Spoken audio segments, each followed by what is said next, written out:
Greetings. Let us talk about patient and equipment position for endoscopy. So, once the patient is brought into the room by the nurse, you go to the bedside, you introduce yourself, and start preparing to position the patient so that it is easy for the endoscopist. This is something that you do after you have brought the scope and set up the scope. You checked your biopsy jars, labeled them, you checked your inventory of your accessories so that you have everything set up, and then you position the patient. You position the patient in such a way that it makes it easy for the endoscopist to perform the procedure. It requires attention to three important details: height of the bed, position of the patient on the bed, monitor position, and also important to keep in mind the position of the processor and looping on the umbilical cord of the scope.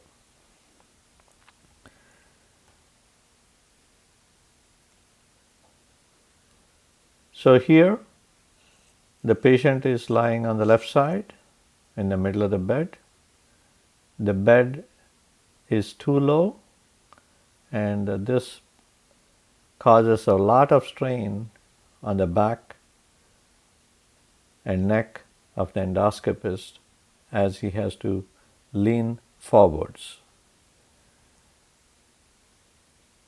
In order to minimize this problem, you should have pumped up the bed so that the height of the bed is at about less than a few degrees right angles to the elbow. And it is even better if the patient was lying on the left side close to the edge of the bed. That makes it even better for the endoscopist, especially those who do not put their scope on the bed.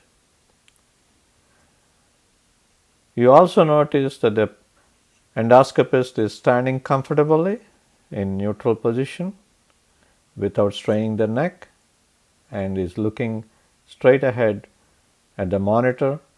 The monitor height is at or just below his eye level. You notice that the scope is coming, the umbilical cord of the scope is coming on the left side, and there is no looping. So this is ideal setup.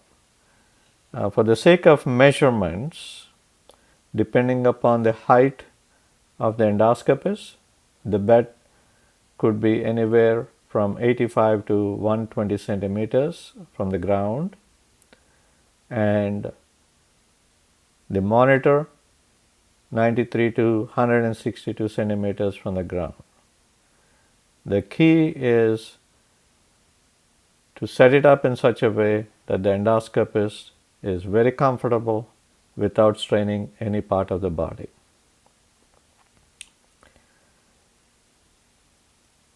So let us look at some other problems if you do not set up the monitor correctly.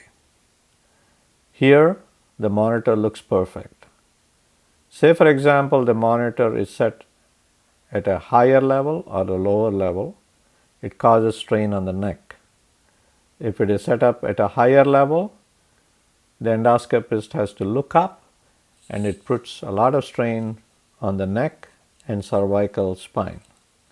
If you notice that, you need to bring the position of the monitor to where it should be, at or just below the eye level.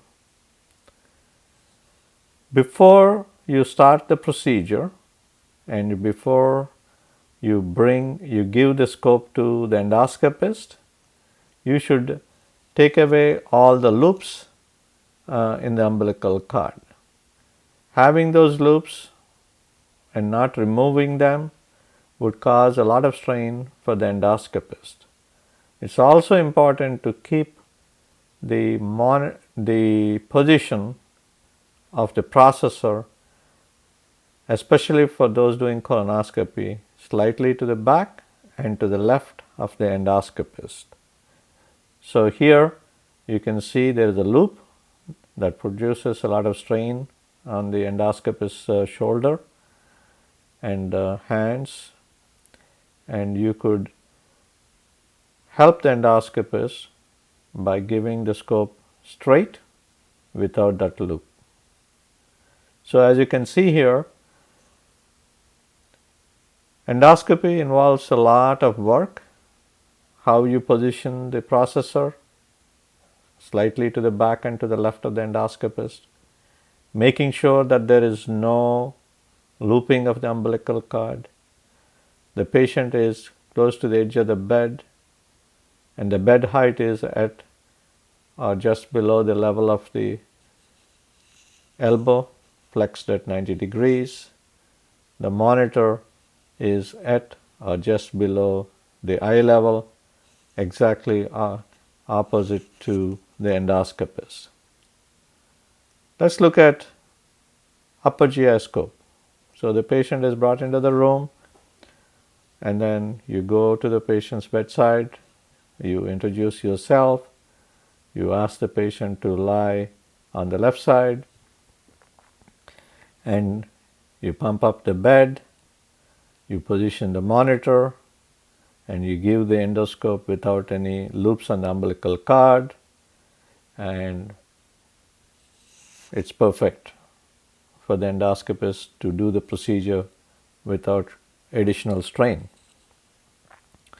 Say for example, in the middle of the procedure, the endoscopist suggests that the patient need to be put on supine position, and it will require him to look to the left as the monitor has not been changed, and that would cause a lot of strain if it goes on for a while. You could ask the endoscopist if he would prefer to move the monitor right in front of him so that he could look straight and avoid straining the neck. And it makes it easy. So the same thing applies for colonoscopy as well. When we move the patient from left lateral to supine or right lateral, depending upon how the endoscopist is standing, you may want to consider repositioning the height of the bed or the position of the monitor, and that makes it easy for the endoscopist. So in summary, to do the best work, a lot of small details are important in terms of positioning the patient and equipment. The processor should be for colonoscopy to the left and back behind the endoscopist. There should be no looping of the umbilical cord of the endoscope. The patient should be at the right height, at or below the elbow level. Patient should be closer to the edge of the bed for those who do not put their scope on the bed. The monitor should be at or below the eye level, straight ahead from the endoscopist. And you should keep on watching and requesting your endoscopist if he wants to change certain positions of either the processor, the patient's bed height, patient's position, or the endoscopy monitor to make it easy for him and avoid unnecessary strain and injuries. Injuries are pretty common during endoscopy, and you could help the endoscopist by paying attention to these details. Thank you.